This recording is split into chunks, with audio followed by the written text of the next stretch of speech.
আমি আপনার সাথে আছি। ওহি আসা না আসা দুইটাই গুরুত্বপূর্ণ। রেগুলার যদি ওহি আসে, এটা রিসিভ করতে আপনার কষ্ট হয়ে যাবে। আল্লাহর পক্ষ থেকে আসমানি কিতাবের যে ওহি, এটা সাধারণ কোনো কথা না। ইন্না সানুলকি আলাইকা কওলান সাকিলা, এটা খুব ভারী, হেভি ওয়েট। এটা পাহাড়ে নাজিল করলে, লাউ আনজালনা হাযাল কুরআনা আলা জাবাল লারাআইতাহু খাশিআম মুতাসাদ্দিআম মিন খাশিয়াতিল্লাহ, এটা মাউন্ট এভারেস্টের উপর নাজিল করলে পাহাড় ভেঙে খান খান হয়ে যেত। শীতের রাতে কোরআন নাজিল হলে রাসূল সাল্লাল্লাহু আলাইহি ওয়াসাল্লাম ঘেমে একাকার হয়ে যেতেন, কপাল বেয়ে টপ টপ করে ঘাম পড়তে ওহি রিসিভ করতে যেয়ে। তিনি ওটের উপরে করে মরুভূমিতে চড়ছেন, ওহি নাজিল হলে ওটের বুক মাটিতে মিশে যেত। এক সাহাবার মাথায়, পায়ের মধ্যে মাথা রেখে রাসূল সাল্লাল্লাহু আলাইহি ওয়াসাল্লাম শুয়েছিলেন, তখন ওহি নাজিল হলো। সাহাবা বলছেন, ওহির ভারে মনে হচ্ছে যে আমার পায়ের হাড্ডিটাই ফেটে যাবে। তার মানে এটা খুব ভারী বাণী, খুবই ভারী, এটা সাধারণ কোনো কালাম না।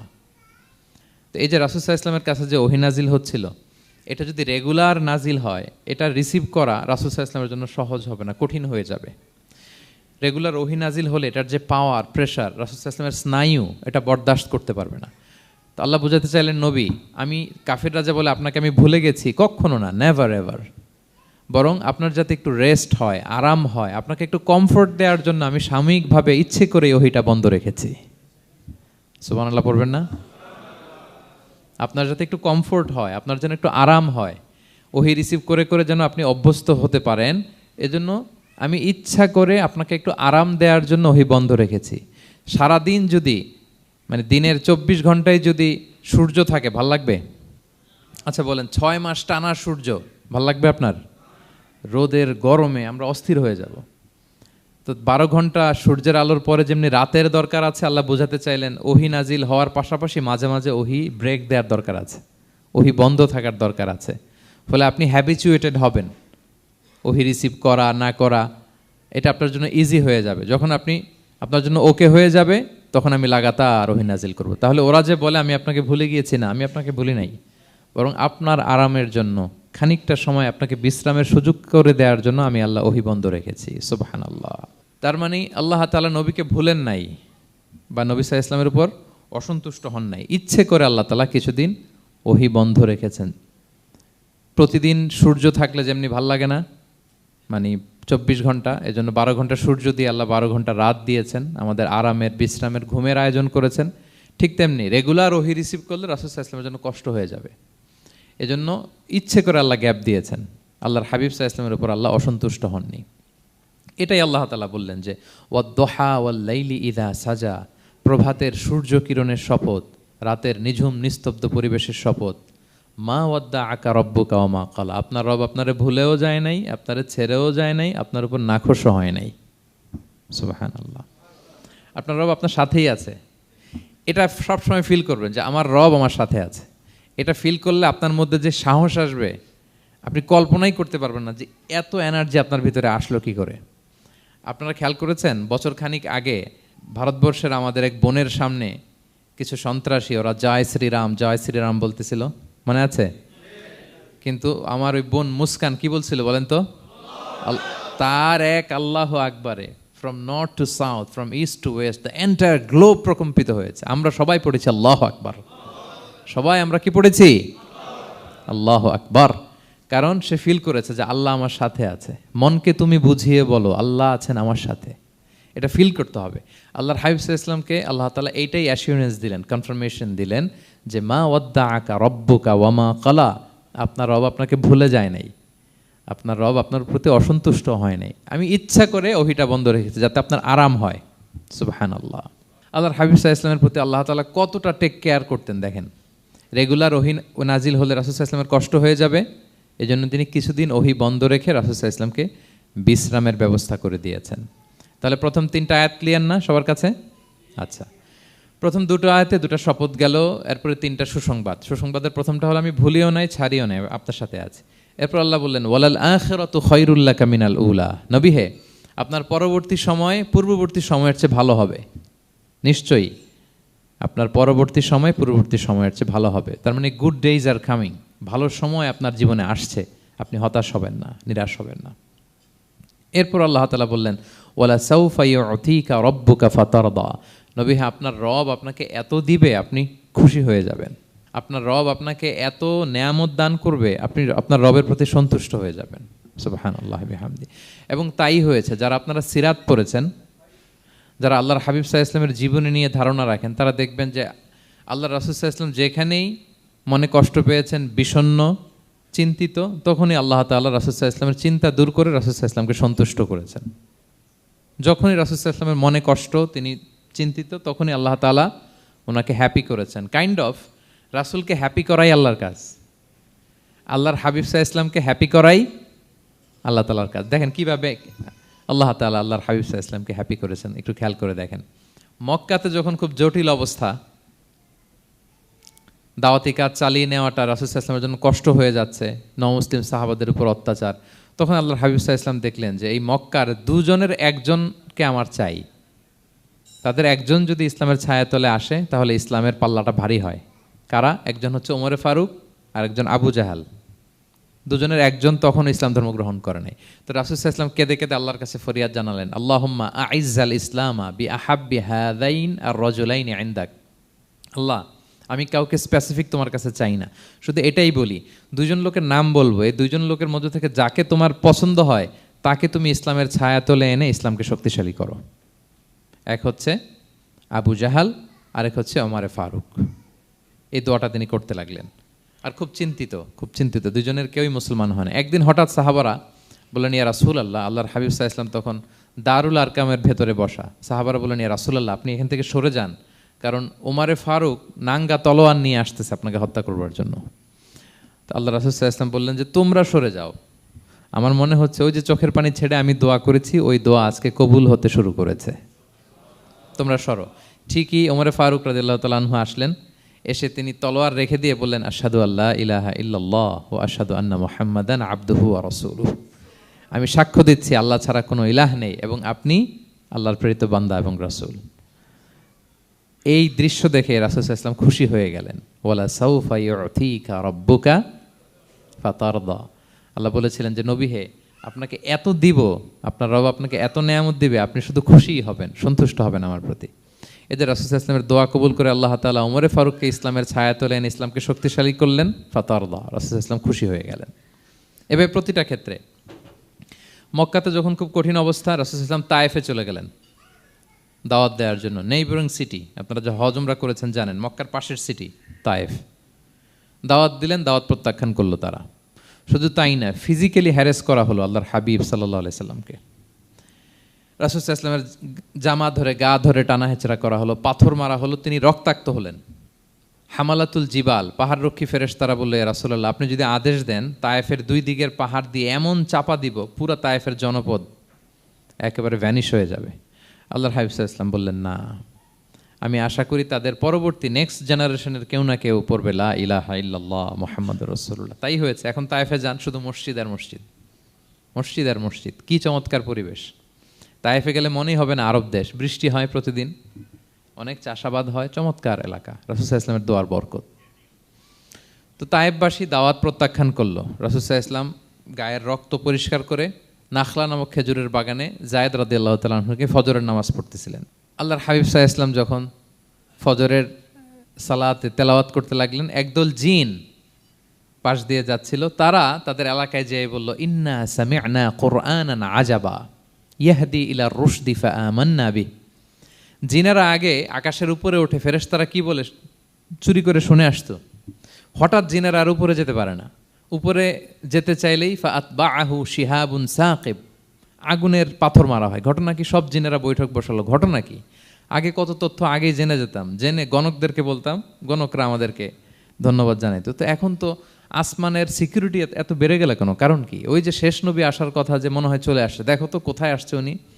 খুঁজতে খুঁজতে খুঁজতে একদল ওই দিন ফজরের সময় আল্লাহর হাবিব সাল্লাল্লাহু আলাইহি ওয়াসাল্লাম রক্তাক্ত হয়ে ফজরের সালাত যখন পড়তেছেন, ওই কোরআন তেলাওয়াত শুনে তারা এলাকায় যেয়ে বলল যে ইন্না সামি'না কুরআনান আজাবা, এক আজীব কোরআন শুনে আসছি, ইয়াহদি ইলা রুশদি, এই কোরআন মানুষকে হেদায়েতের পথে নিয়ে যায়। ফাআমান্না বিহি, আমরা ঈমান এনে ফেললাম। সুবহানাল্লাহ পড়েন। তো রাসূল সাল্লাল্লাহু আলাইহি ওয়াসাল্লাম তো এটা জানেন না। আল্লাহ তাআলা জিবরাইল মারফত জানালেন যে হে নবী, আপনি এসেছিলেন ম্যানকাইন্ডকে দাওয়াত দিতে তায়েফের, তারা দাওয়াত গ্রহণ করে নাই। ম্যানকাইন্ড রিজেক্ট করেছে, কিন্তু আরেকটা জাতি আছে যাদেরকে আপনি দেখেন না, তাদেরকে বলে জিন কাইন্ড, মানে জিন জাতি। পুরো জিন জাতি কালিমা পড়ে মুসলমান হয়ে গিয়েছে নবী। বলে সাউফা ইউতিকা রাব্বুকা ফাতারদা, নবী আপনার রব আপনাকে এত নেয়ামত দিবেন আপনি খুশি হয়ে যাবেন। নবী সাল্লাল্লাহু আলাইহি ওয়াসাল্লাম ওইখানে আবার খুশি হয়ে গেলেন, রক্তাক্ত, ইনজুর্ড। কিন্তু যখন শুনলেন মানুষ জাতি তারা ঈমান আনে নাই, কিন্তু জিন জাতি তারা ঈমান এনেছে, আল্লাহর হাবিব সাল্লাল্লাহু আলাইহি ওয়াসাল্লাম আবার আনন্দিত হলেন। তাহলে আল্লাহর হাবিব সাল্লাল্লাহু আলাইহি সাল্লামকে আনন্দিত করাই হচ্ছে আল্লাহর কাজ, খুশি রাখাই হচ্ছে আল্লাহর কাজ। সুবহানাল্লাহি বিহামদি। আল্লাহর হাবিব সাল্লাল্লাহু আলাইহি সাল্লামের বয়স যখন 50 বছর, ওনার কাছের দুজন আত্মীয় মারা গেল। ওনার প্রিয়তমা স্ত্রী খাদিজা রাদিয়াল্লাহু তাআলা আনহা ইন্তেকাল করলেন, ওনার প্রিয় চাচা আবু তালেব ইন্তেকাল করলেন। দুজনই শেল্টার দিত, একজন ঘরে একজন বাইরে। আবু তালেবের কারণে কেউ রাসূল সাল্লাল্লাহু আলাইহি সাল্লামের গায়ে হাত তোলার সাহস পায় নাই। তো উনি যখন ইন্তেকাল করলেন, রাসূল সাল্লাল্লাহু আলাইহি সাল্লাম বিপদে পড়ে গেলেন। সারাদিন কাফেরদের বকা ঝকা গালি খেয়ে ঘরে যখন আসতেন, খাদিজা রাদিয়াল্লাহু তাআলা আনহার কথা শুনলে ওনার হৃদয়টা প্রশান্ত হয়ে যেত। তো বাইরের চাচাও নাই, ভেতরের স্ত্রীও নাই, দুজনই মারা গেলেন ওই বছর। ওই বছরকে বলা হয় আমুল হুজন, মানে দুশ্চিন্তার বছর। এত ভারাক্রান্ত আল্লাহর হাবিব সাল্লাল্লাহু আলাইহি সাল্লাম হলেন, চিন্তিত হলেন, মনটা ভেঙে খান খান। আল্লাহ তাআলা কিন্তু ঠিকই বুঝেন যে তার হাবিবকে কখন হ্যাপি করতে হবে। আল্লাহ তাআলা তখন সাইয়েদনা জিবরাইল আলাইহিস সালামকে পাঠালেন যে যাও, আমার বন্ধুকে আর পৃথিবীতে থাকার দরকার নাই, আমার বন্ধুকে ঊর্ধ্ব জগতের নৈশ ভ্রমণের ইনভাইটেশন দিয়ে আসো, মানে মেরাজের ইনভাইটেশন দিয়ে আসো। পড়েন সুবহানাল্লাহ।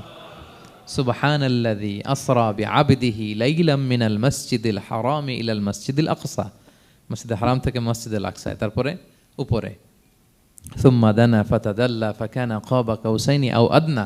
আল্লাহর আরশে চড়ে গেলেন, জান্নাত জাহান্নাম দেখিয়ে, নতুন কিছু গিফট দিয়ে, তার পেয়ারা হাবিবের মন ভালো করে এরপরে আবার দুনিয়ায় পাঠালেন। ওয়ালা সাউফা ইউতিকা রাব্বুকা ফাতারদা, নবী হে আপনাকে এত নেয়ামত দিব আপনি শুধু খুশিই হবেন আর সন্তুষ্ট হবেন। সুবহানাল্লাহ। এবার বুঝতে পারতেছেন কিভাবে আল্লাহর হাবিবকে আল্লাহ তাআলা খুশি করেছেন। মক্কায় আর থাকতে পারতেছেন না, এমন অবস্থা যে কোনো সময় আল্লাহর হাবিব সাল্লাল্লাহু আলাইহি ওয়াসাল্লামকে হত্যা করা হবে। আল্লাহ তাআলা আল্লাহর হাবিবের জন্য নতুন জায়গার ব্যবস্থা করে দিলেন, তওবা কিংবা তাইবা, যেটাকে আমরা মদিনা বলি। তিনি মদিনায় গেলেন, আবার রাসূল সাল্লাল্লাহু আলাইহি ওয়াসাল্লামের হৃদয় প্রশান্ত হলো। কিন্তু মদিনায় যে তিনি কাবাকে মিস করতে আরম্ভ করলেন।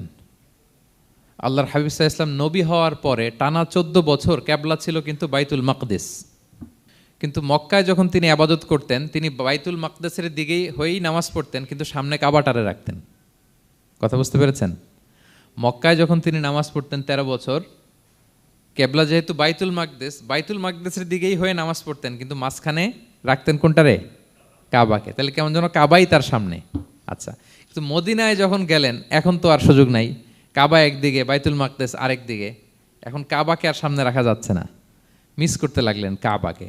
আর প্রত্যেক নামাজের পরে আকাশের দিকে তাকায় থাকেন, ইস আল্লাহ যদি আয়াত নাজিল করে আমার জন্মস্থান যে মক্কা, আমার পূর্বপুরুষ ইব্রাহিম আলাইহিস সালামের যে ওই কাবার দিকে যদি কিবলাটা ঘুরাই দিত কতই না ভালো হতো। আল্লাহ বলেন যে আপনি যে কদ নারা তাকাল্লুবা ওয়াজহিকা ফিস সামা, নবী আপনি যে আকাশের উপর চেহারা উঠিয়ে মনে মনে কি চান আমি তো বুঝি। আল্লাহর হাবিব সাল্লাল্লাহু আলাইহি ওয়াসাল্লামকে খুশি করার জন্য আল্লাহ আয়াত নাজিল করলেন, ফাওয়াল্লি ওয়াজহাকা শাতরাল মসজিদিল হারাম। নবী হ্যাঁ, আপনাকে খুশি করার জন্য নতুন বিধান নাজিল করলাম, এখন থেকে ফ্রম রাইট নাও আপনি যখনই নামাজ পড়বেন এখন থেকে কাবামুখী হয়ে আপনি সালাত আদায় করবেন। তাহউইলুল কিবলা, কিবলা পরিবর্তন হয়ে গেল। সুবহানাল্লাহি ওয়া বিহামদি। আপনারা মসজিদে নববীর পাশে মদিনাতে একটা মসজিদ দেখবেন, এটাকে বলে মসজিদ যুল কিবলাতাইন। এমন মসজিদ যে মসজিদে এক নামাজে 2 কিবলা শেয়ার করা হয়েছিল। মানে এই আয়াত যখন নাজিল হলো, আল্লাহর হাবিব সাল্লাল্লাহু আলাইহি ওয়াসাল্লামের সাথে একজন নামাজ পড়ে যে ওই মসজিদে যে দেখে কিছু লোক নামাজ পড়তেছে ওই বাইতুল মাকদিসের দিকে হয়ে, কারণ তখন পর্যন্ত ওইটাই কিবলা। তিনি নামাজরত অবস্থায় এদেরকে বললেন যে তোমরা তো জানো না এই মাত্র আয়াত নাজিল হয়েছে, কিবলা কিন্তু আর ওই দিক নাই, ডাইরেকশন চেঞ্জ, এদিকে হয়ে যাও। তো ইমাম সহ মুসল্লি সব ঘুরে নামাজের মধ্যে ওইদিকে হয়ে গেছে। তাহলে একই নামাজে 2টা কিবলা শেয়ার করা হয়েছে, ফলে তখন থেকে মসজিদের নাম হয়ে গেছে মসজিদ যুল কিবলাতাইন, 2 কিবলাওয়ালা মসজিদ। তাহলে দেখেন আল্লাহর হাবিব সাল্লাল্লাহু আলাইহি ওয়াসাল্লামকে খুশি করার জন্য আল্লাহ তাআলা কিবলা চেঞ্জ করে দিছে। সুবহানাল্লাহ বলতে পারলেন না? এভাবে যখনই আল্লাহর হাবিব সাল্লাল্লাহু আলাইহি ওয়াসাল্লাম বিষণ্ণ, চিন্তিত, মন খারাপ, ওনার মন ভালো করার দায়িত্ব নিয়েছে কে? জিবরাইল এসে শোনাতে লাগলো আগের জামানায় কেউ 500 বছর 700 বছর হায়াত পেয়েছে। বনি ইসরাইলের অনেক মুজাহিদ 1000 বছর জেহাদ করেছে। কয় হাজার বছর? জেহাদি করছে 1000 বছর। আমরা হায়াত পাই কয় বছর? আমাদের হায়াত কয় বছর অন অ্যান অ্যাভারেজ? 60-70। আল্লাহর হাবিব সাল্লাল্লাহু আলাইহি ওয়াসাল্লাম এটাই বলেছেন যে আমার উম্মতি মা বাইনা সিত্তিন ইলা 70, আমাদের গড় আয়ু 60 থেকে 70। ওয়া আকাল্লুহুম মা ইয়াজুযু যালিক, আর সামান্য অল্প সংখ্যকই মানুষ এটাকে ক্রস করতে পারে। এই কথা শুনে যে আগের উম্মত 1000 বছর জেহাদ করছে, এটা শুনে রাসূল সাল্লাল্লাহু আলাইহি ওয়াসাল্লাম আবার কাঁদতে আরম্ভ করলেন, হায় রে আমার গুনাহগার উম্মতের কি হবে? আমার উম্মত তো 60-70-ই শেষ, আমার উম্মতের কি হবে? আবার চিন্তিত, আবার কান্নাকাটি। তখন আল্লাহ তাআলা নাজিল করলেন, ইন্না আনজালনাহু ফি লাইলাতিল কদর ওমা আদরাকা মা লাইলাতুল কদর লাইলাতুল কদরি খায়রুম মিন আলফি শাহর। নবী আপনি কাঁদবেন না, ওদেরকে হায়াত দিছি বেশি, কদর দেই নাই। আপনার উম্মতকে হায়াত কম দিছি, কিন্তু আপনার উম্মতের জন্য আমি লাইলাতুল কদর রেখে দিয়েছি। এক কদরের রাতে আবাদত করলে খায়রুম মিন আলফি শাহর, 1000 মাস আবাদত করলে যে পরিমাণ সওয়াব, অতটুকু না, খায়ের এর চেয়ে বেশি সওয়াব আল্লাহ তাআলা আপনার উম্মতের আমলনামায় দিয়ে দিবেন। আবার আল্লাহর হাবিব সাল্লাল্লাহু আলাইহি ওয়াসাল্লাম মন ভালো হয়ে গেল। ওয়ালা সাউফা ইউতিকা রাব্বুকা, সবাই বলেন ওয়ালা সাউফা ইউতিকা রাব্বুকা ফাতারদা। নবী হে এত দিব, আপনি শুধু হ্যাপি হবেন, হ্যাপি। এরপরে বদরের যুদ্ধে বিজয় দান করলেন, মক্কা বিজয় দান করলেন, তাবুক যুদ্ধে বিজয় দান করলেন। সব শেষে জান্নাতে ওনার জন্য স্পেশাল একটা জায়গা থাকবে, ওই জায়গায় কেউ বসতে পারবে না। জায়গাটার নাম মাকামে মাহমুদ। ওমিনাল লাইলি ফাতাহাজ্জাদ বিহি নাফিলাতাল লাকা আসা আন ইয়াবআসাকা রাব্বুকা মাকামাম মাহমুদা। ওই মাকামে মাহমুদের সিংহাসনে আল্লাহর হাবিব সাল্লাল্লাহু আলাইহি ওয়াসাল্লাম বসবেন, ওনার জন্য স্পেশাল, খাস, কেউ এখানে বসতে পারবে না। তার মানে হ্যাপি শুধু দুনিয়াতেই করবে না আল্লাহ তাআলা আল্লাহর হাবিবকে, আখিরাতেও করবে। আল্লাহর হাবিব সাল্লাল্লাহু আলাইহি ওয়াসাল্লামকে কাউসার দেয়া হবে, ইন্না আতাইনা কাল কাউসার। হে নবী আপনাকে কাউসার দিয়েছি, এমন হাউজে কাউসার যে হাউজে কাউসারের সামনে পান পেয়ালা, যেটা দিয়ে পানি নিয়ে আপনি উম্মতকে খাওয়াবেন, এটার সংখ্যা আকাশের তারা যত বেশি তার চেয়েও বেশি। হাউজে কাউসারের পানি এটা দুধের চেয়েও সাদা, বরফের চেয়েও ঠান্ডা, মধুর চেয়েও মিষ্টি। এক ঢোক যে খাবে চিরকালের জন্য তার গলা থেকে তৃষ্ণা মিটে যাবে। He will never ever be thirsty again. একবার খাইছে তো শেষ। পেতে চান সেটা আল্লাহর হাবিবের কাছ থেকে? আমরা পেতে চাই কি চাই না বলেন? ইন্না আতাইনা কাল কাউসার। নবী আপনাকে আমি কাউসার দিয়েছি। সব শেষে আল্লাহর হাবিব সাল্লাল্লাহু আলাইহি ওয়াসাল্লাম সুপারিশ করার অনুমতি পাবেন, যেদিন কেউ সুপারিশ করতে পারবে না। সবাই বলবে নফসি নফসি নফসি নফসি, থার থার করে কাঁপবে। এক একজন নবী, ইব্রাহিম আলাইহিস সালাম, ঈসা আলাইহিস সালাম, মূসা আলাইহিস সালাম, থার থার করে কাঁপবে। আর আল্লাহর হাবিব সাল্লাল্লাহু আলাইহি ওয়াসাল্লাম ওই মাকামে মাহমুদে সিংহাসন ফেলে দিয়ে সেজদায় শুধু কাঁদতে থাকবে, আর সেজদার মধ্যে বলবে উম্মতি উম্মতি উম্মতি উম্মতি। হে আল্লাহ আপনি আমার গুনাহগার উম্মতকে বাঁচান, আল্লাহ আপনি আমার গুনাহগার উম্মতকে বাঁচান, আল্লাহ আপনি আমার গুনাহগার উম্মতকে বাঁচান। আল্লাহ তাআলা এটা সহ্য করতে না পেরে জিবরাইল আলাইহিস সালামকে বলবেন যে ওয়াসআলহু মা ইউবকিক, জিবরাইল যাও জিজ্ঞেস করো তো আমার বন্ধু এত কাঁদে কেন, কি চায় জিজ্ঞেস করো। তো আল্লাহর হাবিব সাল্লাল্লাহু আলাইহি ওয়াসাল্লাম বলবেন আল্লাহুম্মা উম্মতি উম্মতি, আল্লাহ আমার উম্মতকে বাঁচান, আমার গুনাহগার উম্মতকে বাঁচান। আল্লাহ তাআলা এবার জিবরাইল মারফত বলবেন যে ইযহাব ইলা মুহাম্মদ সাল্লাল্লাহু আলাইহি ওয়াসাল্লাম, যাও মুহাম্মদের কাছে যাও, ওয়াকুল লাহু, তাকে বলো দুনিয়াতে যেমনি কখনো কষ্ট পেতে দেই নাই, বারবার তাকে হ্যাপি করেছি, খুশি করেছি। ওয়া ইন্না সানুরদিকা ফি উম্মাতিকা ওয়ালা নাসুউক, আজকের এই কঠিন দিনেও আমার হাবিবকে আমি কষ্ট দিব না, তার উম্মতের ব্যাপারেও তাকে আমি খুশি করে দেব। তার গুনাহগার উম্মতের ব্যাপারেও আজকে মুহাম্মদ সাল্লাল্লাহু আলাইহি ওয়াসাল্লামকে আমি খুশি করে দেব। আল্লাহর হাবিব সাল্লাল্লাহু আলাইহি ওয়াসাল্লাম তখন সুপারিশ শুরু করবেন। আল্লাহু আকবার, আল্লাহু আকবার। ওয়ালা সাউফা ইউতিকা রাব্বুকা ফাতারদা। নবী হে আপনাকে এত নেয়ামত দিব আপনি নিয়ে কুলাতে পারবেন না। সব শেষে এই গুনাহগার উম্মতকে সুপারিশ করে জাহান্নাম থেকে নাম কাটিয়ে সবাইকে নিয়ে তিনি একটা ফ্ল্যাগ হাতে নিয়ে তিনি জান্নাতের দিকে ছুটবেন। ওই ফ্ল্যাগের মধ্যে লেখা থাকবে আলহামদু। কি লেখা থাকবে? মানে প্রশংসা, প্রশংসার পতাকা। নিজেও তো প্রশংসিত। মুহাম্মদ মানে কি জানেন? মুহাম্মদ মানে কি? প্রশংসিত। এই কারণে মুহাম্মদ সাল্লাল্লাহু আলাইহি ওয়াসাল্লামকে মক্কার লোকেরা গালি দিয়েও শান্তি পেত না। মানে যদি বলি এই প্রশংসিত লোকটা খারাপ, কথাটা হইল? প্রথমে আগে বলা লাগে কি? প্রশংসিত। মুহাম্মদ মানে কি? তো এই জন্য মক্কার লোকেরা রাসূল সাল্লাল্লাহু আলাইহি ওয়াসাল্লামকে মুহাম্মদ না বলে ডাকতো মুদাম্মাম, মানে নিন্দিত। তো মুদাম্মাম তো রাসূলের নাম না, রাসূল সাল্লাল্লাহু আলাইহি ওয়াসাল্লামের নাম কি?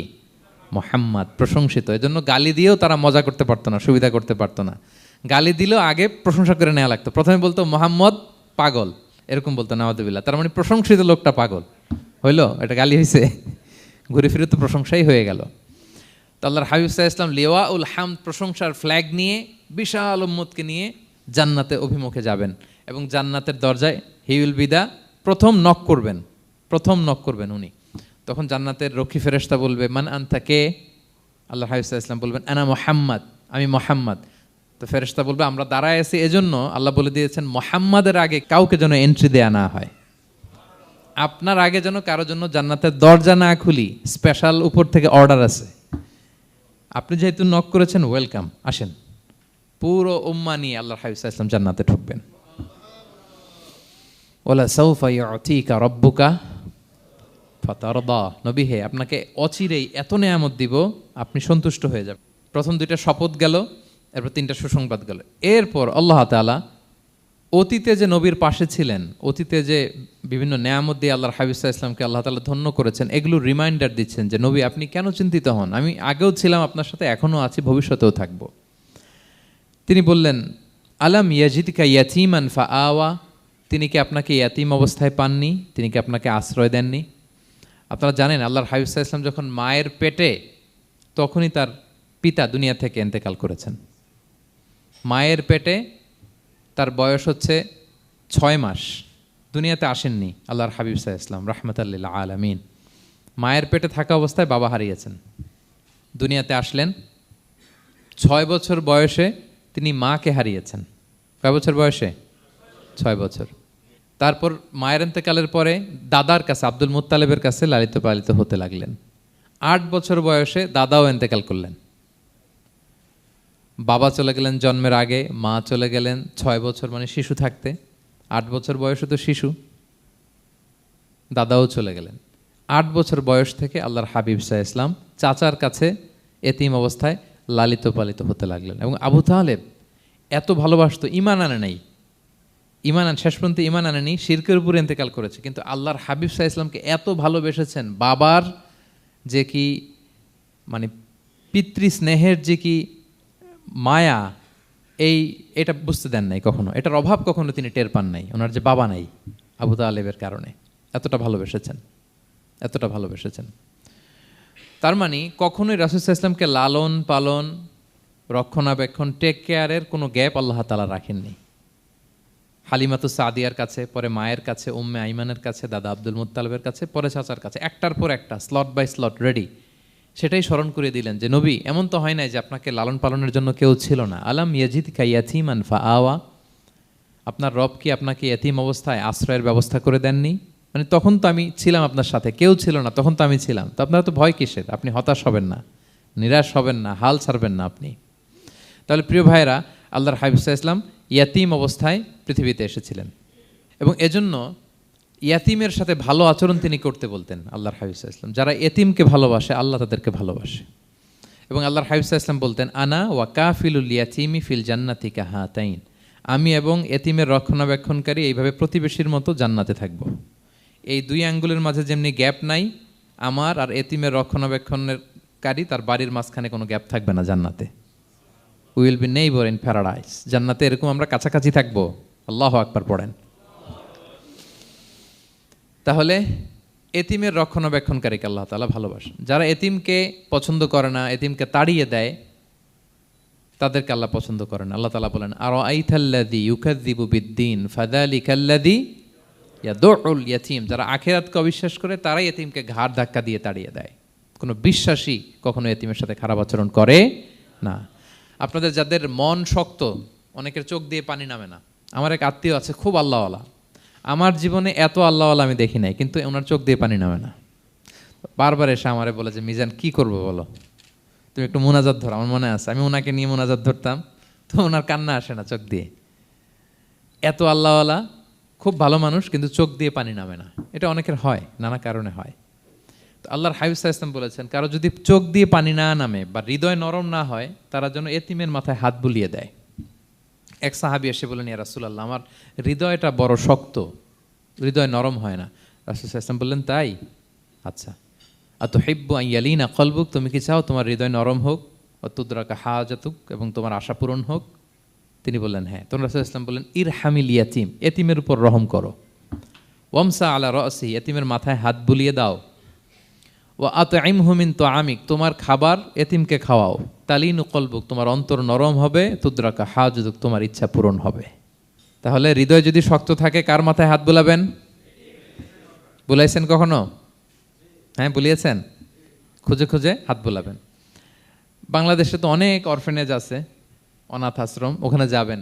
সুযোগ হলে একদিন যে একটু লাঞ্চ করলেন ওদের সাথে বসে, ডিনার করলেন, একসাথে খেলেন, ওদের মাথায় হাত বুলিয়ে দিলেন, সাধ্যমতো কিছু উপহার হাতে তুলে দিলেন, আপনার ইচ্ছা পূরণ হবে আর আপনার হৃদয় নরম হবে ইনশাআল্লাহ। আর এতিমকে আদর করা মানে নবী সাল্লাল্লাহু আলাইহি ওয়াসাল্লামের প্রতি ভালোবাসা দেখানো, কারণ আমার নবী এতিম হয়ে বড় হয়েছেন।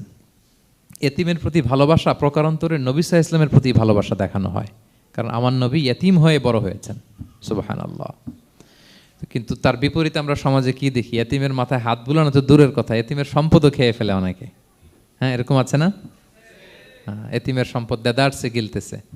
কি যে আমাদের চিন্তাধারা! দেখবেন যে লোকটা এতিমের সম্পদ গিলে, ওরা রোজা অবস্থায় এক ঢোক পানি গিলাতে পারবেন কিনা দেখেন। যে বলেন একটু পানি খান তো, যে খাবে না কেন? হারাম। তো ওই হারাম কিন্তু গিলতেছে ইচ্ছা মতো। রোজা অবস্থায় এক ফোঁটা আপনি পানি গিলাতে পারবেন না এরে, কেন? হারাম। কিন্তু ওইদিকে ভাতিজার সম্পদ গিলতেছে দেদারসে। আল্লাহ বলেন এটা ভাতিজার সম্পদ না, এটা তুমি জাহান্নামের আগুন পেটে ঢুকাচ্ছ। জাহান্নামের আগুন। ইন্নাল্লাযীনা ইয়াকুলুনা আমওয়ালাল ইয়াতামা যুলমান ইন্নামা ইয়াকুলুনা ফি বুতুনিহিম নারা ওয়া সায়াসলাউনা সাঈরা। যারা এতিমের সম্পদ খায়, এটা সম্পদ না, এটা জাহান্নামের আগুন তুমি পেটে ঢুকাচ্ছ। সো এতিমের প্রতি যেন আমরা নমনীয় হই, তাদের মাথায় হাত বুলাই, তাদের জন্য খরচ করি, তাদের প্রতি যেন আমরা দয়াদ্র হই, কারণ আমার নবী এতিম অবস্থায় বড় হয়েছেন। তাহলে নবী সাল্লাল্লাহু আলাইহি ওয়াসাল্লামকে এটা স্মরণ করে দিলেন, নবী আপনি তো এতিম ছিলেন, আমি তো আপনাকে রক্ষণাবেক্ষণের ব্যবস্থা করছি। আর কি করেছি? ওয়াজাদাকা দাল্লান ফাহাদা, নবী আপনাকে আমি এমন অবস্থায় পেয়েছি, আপনি পথ খুঁজতেছিলেন, আমি আপনাকে পথ দেখিয়েছি। You are searching the right path and I guided you to the right sense of direction. আপনি পথ খুঁজতেছিলেন, আমি পথ দেখাইছি। এখানে দল্লানের অর্থ পথভ্রষ্ট করা যাবে না। ওয়াজাদাকা দল্লান, হে নবী আপনাকে আমি পথভ্রষ্ট পেয়েছি, পরে পথ দেখাইছি, এরকম বলা যাবে না। এটা আল্লাহর হাবিব সাল্লাল্লাহু আলাইহি ওয়াসাল্লামের ক্ষেত্রে প্রযোজ্য নয়। অনেক বাংলা তাফসীর অর্থে আমি দেখেছি পথ হারা, নবী আপনাকে আমি পথ হারা পেয়েছি, পথ দেখেছি, এটাও খুব একটা সুন্দর না। সবচেয়ে সুন্দর হচ্ছে নবী আপনি পথ খুঁজতেছিলেন, সত্যের অনুসন্ধানী ছিলেন। অনেক সময় দেখবেন অনেক পথিক যেতে যেতে এমন এক জায়গায় যায়, দেখে 3 রাস্তা কিন্তু কোনো সাইনবোর্ড নাই। পুরাতন রাস্তাগুলোতে এরকম অনেক সময় হতো না আমাদের, 3 দিকে রাস্তা, কোনো সাইনবোর্ড নেই, তো যাবো কই? এটা বুঝালেন যে নবী আপনি পথ খুঁজতেছিলেন, আমি আপনাকে দেখিয়েছি, হে নবী এটাই সিরাতুল মুস্তাকিমের পথ। ওয়াজাদাকা দাল্লান ফাহাদা, আপনি পথ খুঁজতেছিলেন, আমি আপনাকে পথ দেখিয়েছি। তো ছোটবেলায় সাথে ছিলাম, পথ খুঁজতেছিলেন, পথ দেখালাম, আমি আপনার ভুললাম কোথায়? কাফিরদের কথায় মন খারাপ করেন কেন যে তারা বলে আমি আপনাকে ভুলেছি, ছেড়েছি? নো, নেভার এভার, আমি আপনার সাথেই আছি। তারপর আল্লাহ তাআলা বললেন ওয়াজাদাকা আইলান ফাআগনা, তিনি আপনাকে রিক্ত হস্ত, নিঃস্ব পেয়েছেন, সম্পদহীন অবস্থায় পেয়েছেন, পরে সম্পদশালী করেছেন। সুবহানাল্লাহ।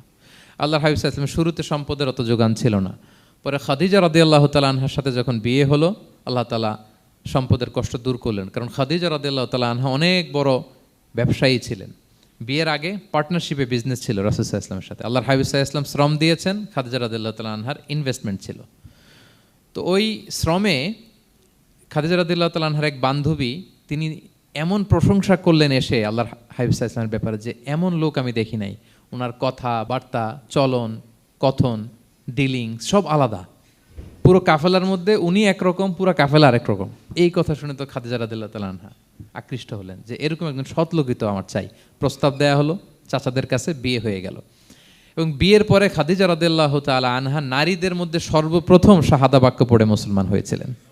নিজের সব সম্পদ আল্লাহর হাবিব সাল্লাল্লাহু আলাইহি ওয়াসাল্লামের পায়ের সামনে এনে দিয়ে দিলেন, ইয়া রাসূলুল্লাহ আমার সম্পদ মানে আপনার সম্পদ, ইসলামের জন্য যত মনে চায় আপনি খরচ করেন।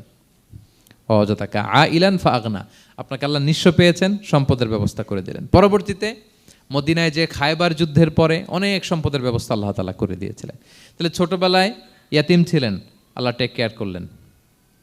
পথ খুঁজতেছিলেন, আল্লাহ পথ দেখায় দিলেন। আর্থিক সমস্যা ছিল, এটাও আল্লাহ দূর করে দিলেন। এবার আল্লাহ তাআলা বিষ্ণু ঈসা ইসলামকে 3টা ওয়ার্ক প্ল্যান দিবেন, কর্মসূচি। 1 নম্বর কর্মসূচি হচ্ছে ফাআম্মাল ইয়াতীমা ফালা তাকহার, নবী খবরদার এতিমের সাথে কখনো কঠোর আচরণ করবেন না। এক নম্বর কর্মসূচি, কারণ আপনিই তো এতিম ছিলেন। এতিমের দুঃখ আপনি না বুঝলে বুঝবে কে? এতিমের সাথে কখনো কঠোর হবেন না। আল্লাহর হাবিব সাল্লাল্লাহু আলাইহি ওয়াসাল্লাম কখনো এতিমের সাথে কঠোর হন নাই। এতিম তো দূর কি বাত, কারোর সাথে তিনি কঠোর হন নাই। ওনার কাছে চাইলে উনি না বলতে পারতেন না। নো, নাই, দিব না, এটা বলতে জানতেন না। নো ওনার ডিকশনারিতে ছিল না, চাইলেই দিতেন। একবার আল্লাহর হাবিব সাল্লাল্লাহু আলাইহি ওয়াসাল্লামের কাছে একটা জামা, কয়টা? আপনার জামা কয়টা? আমার জামা কয়টা? জুব্বা তখন কয়টা ছিল? মাত্র একটা। এক ফরিয়াদি এসে বলে, ইয়া রাসূলুল্লাহ আতিনি কামিসান, আমার একটা জামা দেন, আমার জামা নাই। নবী সাল্লাল্লাহু আলাইহি ওয়াসাল্লামের জামা কয়টা তখন? ওনার কাছে চাইলে উনি না বলতে পারতেন? খুলে দিয়ে দিছেন, নাও। এখন ওনার জামা আছে কয়টা? তো জামাও নাই, বেরও হতে পারে না। কি এক মুসিবত! আল্লাহ তাআলা আয়াত নাজিল করলেন, ওয়াল্লাযীনা ইযা আনফাকু লাম ইউসরিফু ওয়া লাম ইয়াকতুরু ওয়া কানা বাইনা যালিকা কাওয়ামা। নবী হে, যারা বিশ্বাসী তারা দানের সময় ভারসাম্য করবে। মানে অনেকগুলো থাকলে আপনার একটা দিতেন, ছিলই যখন একটা, ওইটার হকদার তো ফরিয়াদির চেয়ে আপনি বেশি। এখন যে দিয়ে দিলেন, আপনি পড়বেন কি? অনেকগুলো থাকলে না হয় আপনি দিতেন, ছিলই একটা, এটার সবচেয়ে যোগ্য, অধিকতম যোগ্য এবং হকদার তো আপনি। সুবহানাল্লাহ, সুবহান। কি নবী ছিল, কি নবী ছিল! না বলতে পারতেন না, মানুষকে ফিরিয়ে দিতে জানতেন না। আল্লাহ বললেন, নবী হে, আপনার প্রথম কর্মসূচি ফাআম্মাল ইয়াতীমা ফালা তাকহার, খবরদার এতিমকে কখনো, এতিমের প্রতি কঠোর হবেন না। এক নম্বর কর্মসূচি। এটা শুধু নবীর জন্য কর্মসূচি নাকি আমাদের জন্য না? হ্যাঁ, সবার জন্য। এতিমদের সাথে যেন আমরা রূঢ় ভাষী না হই, তাদের সাথে যেন রূঢ় আচরণ না করি। 2 নাম্বার, ও আম্মা সাইলা ফালা তানহার, ফরিয়াদিকে ধমক দিবেন না, হাত পাতলে ধমক দিবেন না। আমরা অনেক সময় ধমক দেই, আপনারা দেন কখনো? না, আমরা দিতে পারবো না, ধমক দিতে নিষেধ করেছেন আল্লাহ তাআলা। আম্মা সাইলা ফালা তানহার, যদি না থাকে বুঝিয়ে বলেন যে এখন পারতেছি না, কিন্তু ধমক দিবেন না কখনো। কারণ আপনি এখন বড় সাহেব হয়ে গেছেন, প্রাইভেট কারের পাশ থেকে দেখবেন যে স্যার 2টা টাকা দেন, কিছু খাই নাই, হায় রে, ছিঁড়া কাপড়, মলিন চেহারা, ভাঙ্গা একটা থালা হাতে নিয়ে, স্যার 5টা টাকা দেন। আল্লাহ আপনারে স্যার বানাইছে আর ওরে বানাইছে ভিখারি। আচ্ছা বলেন তো, জায়গাটা চেঞ্জ করতে আল্লাহর কত সময় লাগে? ওরে ভিতরে বসায় স্যার বানাবে আর আপনারে ভাঙ্গা একটা থালা দিয়ে এরকম ওই যে টোল টোল যেখানে নেয় ওখানে দাঁড় করাবে। বলেন আল্লাহর কয় সেকেন্ড লাগবে? লাগবে? লাগবে? 1 সেকেন্ডও লাগে না। সো ও আম্মা সাইলা ফালা তানহার, ফরিয়াদিকে ধমক দিয়ে তাড়িয়ে দিও না, খবরদার। ওকে আল্লাহ ফরিয়াদি বানিয়ে পরীক্ষা করছে, আর তোমাকে আল্লাহ সম্পদশালী বানিয়ে পরীক্ষা করছে। তাহলে 1 নম্বর কর্মসূচি ছিল এতিমের সাথে রূঢ়ভাষী হবেন না। 2 নম্বর হচ্ছে ফরিয়াদিকে ধমক দিবেন না। 3 নম্বর, ও আম্মা বিনিআমাতি রাব্বিকা ফাহাদ্দিস, আল্লাহ তাআলা আপনাকে যে নেয়ামত দিয়েছে এই নেয়ামতের আপনি কি করেন? বর্ণনা করেন। ও আম্মা বিনিআমাতি রাব্বিকা ফাহাদ্দিস, আল্লাহ নেয়ামতের বর্ণনা করেন, শুকরিয়া করেন। কারণ আল্লাহ তাআলা আমাদের অনেককে ইয়াতিম বানায় নাই, আমাদেরকে ফরিয়াদি বানায় নাই। আমরা অনেকেই আছি, আমরা এখনো ইয়াতিম না, আমার আব্বা আম্মা এখনো বেঁচে আছেন, আমাদের অনেকের আব্বা আম্মা বেঁচে আছেন। ইয়াতিম মূলত ছোট অবস্থায় যদি বাবা মারা যায় তাকে আরবিতে ইয়াতিম বলে। মান মাতা আবুহু ওয়া হুয়া সগীর, কেউ ছোট, তার বাবা মারা গেছে, তাকে শরীয়তের পরিভাষায় কি বলে? ইয়াতিম। তা আমরা অনেকেই তো ইয়াতিম না, আমরা অনেকেই তো অন্যের কাছে হাত পাতা লাগে না, তো আমরা ভালো আছি না? আমাদের দেখবেন যে প্রায় হিসাবটা হচ্ছে আমার কি নাই, আমাদের হিসাবটা কি? কি নাই, কি যে আছে এটার হিসাব করে কুলানোও যাবে না, ঠিক কিনা বলেন? হ্যাঁ, ঠিক যেই মুহূর্তে এখানে বসে আমরা এই চমৎকার ইফতারি নিয়ে বসে আছি, ঠিক একই মুহূর্তে দেখবেন যে হসপিটালের আইসিইউতে শুয়ে শুয়ে কাতরাচ্ছে অনেকে। হ্যাঁ, ঠিক এই মুহূর্তে কিডনি ডায়ালিসিস চলতেছে, দেখছেন? কিডনি পেশেন্ট এদিকে ছিদ্র করে ব্লাড সব বের হয়ে রিফাইনিং হয়ে আরেক দিক দিয়ে ঢুকে, ওর চিৎকার শুনলে। বার্ন ইউনিটে গেছেন কখনো? আগুনে পোড়া রুগী, আপনার তো অনেক কিছু নাই, আমার এটা নাই, ওইটা নেই, আল্লাহ এটা দিল না, এটা নিয়ে আসেন। আপনি বার্ন ইউনিটে একদিন যায়েন, তাহলে বুঝবেন যে আল্লাহ আপনারে কত শান্তিতে রেখেছে। না খেয়ে কয় রাত কাটিয়েছি আমরা, বলেন তো? কত লোক বাড়ি ভাড়া পরিশোধ করতে পারে না, ঋণের বোঝায় জর্জরিত, দুরারোগ্য ব্যাধিতে আক্রান্ত, ক্যান্সারের লাস্ট স্টেজে। তাদের সাথে একটু দেখা করেন, 4th স্টেজে চলে আসছে ক্যান্সার পেশেন্ট। তার চেহারা, তার খাবার, তার চলাফেরা, কিভাবে তার প্রতিটা সেকেন্ড কাটে, একটু দেখে আসবেন, তাইলে বুঝবেন যে কত আল্লাহর দেয়া নেয়ামতের সাগরে হাবুডুবু খাই আমরা। এজন্য আল্লাহ বলেছেন 3 নম্বর কর্মসূচি হচ্ছে ওয়া আম্মা বিনি'মাতি রাব্বিকা ফাহাদ্দিস, আল্লাহ নেয়ামতের শুকরগুজার হও। আল্লাহ যে নেয়ামত দিয়েছে এই নেয়ামত তুমি বর্ণনা করো। অনেকে আছে আল্লাহ নেয়ামত দিলে ওটা প্রকাশ করতে চায় না, এটা আল্লাহ পছন্দ করে না। মানে আপনি যদি অনেক সম্পদশালী হন, আপনি সুন্দর পরিচ্ছন্ন জামা পরবেন, মানুষকে দান করবেন, আপনার বাড়ি ঘর সুন্দর হবে, এটা নিষেধ নয়, এটা ভালো। আপনি আল্লাহর দেয়া নেয়ামত ব্যবহার করতে পারবেন এবং বলতেও পারবেন, কিন্তু শুকরান লা ফখরান, শুকরিয়া স্বরূপ বলবেন, ফখর করে অহংকার করে না। বলতে পারেন আলহামদুলিল্লাহ, আল্লাহ তাআলা আমাকে 4টা ছেলে দান করেছে, 4 জন হাফেজ, আল্লাহ তাআলা আমাকে থাকার মতো একটা ঘর দিয়েছে, একটা বাড়ি দিয়েছে, একটা গাড়ি দিয়েছে, সম্মান নিয়ে সমাজে চলার মতো আল্লাহ তাআলা আমাকে দিয়েছেন। এটা যদি আপনি শুকরিয়া স্বরূপ বলেন, এটাতে সমস্যা নেই, কিন্তু অহংকার নিয়ে বলা যাবে না। ইন্নাল্লাহা ইউহিব্বু আইয়ারা আসারা নি'মাতিহি আলা আবদিহি, আল্লাহ তাআলা যে নেয়ামত তার বান্দাকে দিল ওইটার একটা নমুনা দেখতে আল্লাহ পছন্দ করে। আল্লাহ বানাইছে আপনার বিলিয়নিয়ার, আপনি হচ্ছেন ছেঁড়া পরা জামা পরে চলেন, হবে? বানাইছে আল্লাহ তাআলা আপনাকে অনেক সম্পদশালী, আপনার চলা ফেরা কোনো রুচিই নাই, এটা হইল না। আল্লাহ চায় যে তোমার যে নেয়ামত দিছে এটার একটা নমুনা তোমার মধ্যে থাক, এটাও শুকরগুজার হওয়ার একটা আলামত। তাহলে 3 নম্বর কর্মসূচি কি? ওয়া আম্মা বিনি'মাতি রাব্বিকা ফাহাদ্দিস, আল্লাহর নেয়ামতের শুকরগুজার হও, আল্লাহ তাআলা যে নেয়ামত দিয়েছে সেটা বর্ণনা করো। তাহলে প্রিয় ভাইয়েরা, সূরাতুদ দোহা এটা হচ্ছে একটা মোটিভেশনাল সূরা, আশা জাগানিয়া সূরা, অ্যান্টি ডিপ্রেশন বলি আমি এই সূরাটাকে। ডিপ্রেশন থাকলে চলে যাবে, কারণ ওয়ালাল আখিরাতু খায়রুল লাকা মিনাল উলা, হে নবী আপনার পরবর্তী সময় আপনার পূর্ববর্তী সময়ের চেয়ে ভালো। সবসময় আশাবাদী হবেন। সূরা দোহার 1 নম্বর শিক্ষা হচ্ছে বি অপটিমিস্টিক, মানে অপটিমিজম, আশাবাদী হওয়া, নিরাশ হওয়া যাবে না। বিশ্বাসীদের, মুমিন মুসলিমের ডিকশনারিতে হতাশা নিরাশা নাই, আমার ডিকশনারিতে অন্তত নাই, আপনাদের আছে কিনা জানি না। আজকে থেকে বলেন আপনাদের ডিকশনারিতে হতাশা নিরাশা রাখবেন? আমাদের কোনো হতাশা নাই, নিরাশা নাই, কারণ আমরা যে পরিস্থিতিতে থাকি না কেন আমাদের সাথে কে আছেন? লা তাহজান ইন্নাল্লাহা মা'ানা, চিন্তিত হয়ো না, আল্লাহ আমার সাথে আছেন। আল্লাহ আমার সাথে আছেন বললেই দেখবেন মুস্কানের মতো এক তাকবীর আপনার মুখ দিয়ে বেরোচ্ছে, এমন এনার্জি বেরোচ্ছে, গোটা বিশ্ব আপনি জয় করে ফেলবেন তখন। এটাই আমাদের সবচেয়ে বড় পাওয়ার। আমাদের সাথে কে আছে? ইন্নাল্লাহা মা'ানা, আল্লাহ তাআলা আমাদের সাথে আছেন। তাহলে সূরা দোহার আজকের তাফসীরের 1 নম্বর লেসন হচ্ছে optimism. Believer should be optimistic always. বিশ্বাসীরা আশাবাদী হয়, নিরাশ হয় না, হতাশ হয় না, হাল ছাড়ে না। বিশ্বাসীরা ভরসা রাখে এক মহান সত্তার উপর। আওয়াজ করে বলেন তো তিনি কে? আল্লাহর উপর ভরসা রাখে, আমরা নিরাশ হই না। 2 নাম্বার শিক্ষা হচ্ছে গ্রেটফুলনেস, কৃতজ্ঞতা। আপনার জীবনে অনেক কিছু আছে, নাই নাই বলবেন না, শুধু কমপ্লেইন করবেন না। অনেকে দেখবেন শুধু অভিযোগ, এটা নাই ওইটা নাই, এই পাইলাম না, ওর আছে এটা, ওর, আমার সাথে কেন এমন হয়, আমার সাথে শুধু আমার সমস্যা। এগুলো যারা বলে তাদেরকে আল্লাহ নেয়ামত আরও ছিনিয়ে নেয়। বরং যারা অল্প পেয়েও বলে আলহামদুলিল্লাহ, তাদেরকে নেয়ামত দেওয়ার ধারাবাহিকতা আল্লাহ তাআলা অব্যাহত রাখেন। সব অবস্থায় আলহামদুলিল্লাহ, যে কোনো পরিস্থিতিতে, যে কোনো অবস্থায় কি বলবো আমরা? আপনি খেয়াল করে দেখেন না যে আপনার কি কি আছে, কত কিছু যে আপনার আছে, অবাক করা। 3 নাম্বার কাইন্ডনেস। 3 নম্বর লেসন হচ্ছে কাইন্ডনেস, দয়া। আমরা যেন অন্যের প্রতি দয়াশীল হই। আপনি অন্যের প্রতি দয়ালু হলে আপনার প্রতি দয়ালু হবো কে? ওয়াল্লাহু ফি আউনি আবদিহি মা দামাল আবদু ফি আউনি আখি। আল্লাহ ততক্ষণ পর্যন্ত কোনো বান্দার সাহায্যে থাকে যতক্ষণ পর্যন্ত ওই বান্দা তার ভাইয়ের সাহায্যে থাকে। তাহলে বলেন তো, আল্লাহর সাহায্য পাওয়ার প্রথম শর্ত কি? অন্যের জন্য সাহায্যের হাত বাড়িয়ে দেওয়া। তাহলে মনে থাকবে তো? নাকি এতিমকে ধাক্কা দিয়ে বের করে দিবেন? ফরিয়াদিকে ধমক দিবেন একটা? বড় সাহেব তো আপনি, বড় স্যার, খবরদার। তাহলে 1 নম্বর লেসন অপটিমিজম। আমরা হতাশ হব না, হতাশা আমাদের ডায়েরিতে নাই, আমরা আশাবাদী, আমরা আল্লাহর রহম ভরসার ভিখারি, ঠিক কিনা বলেন?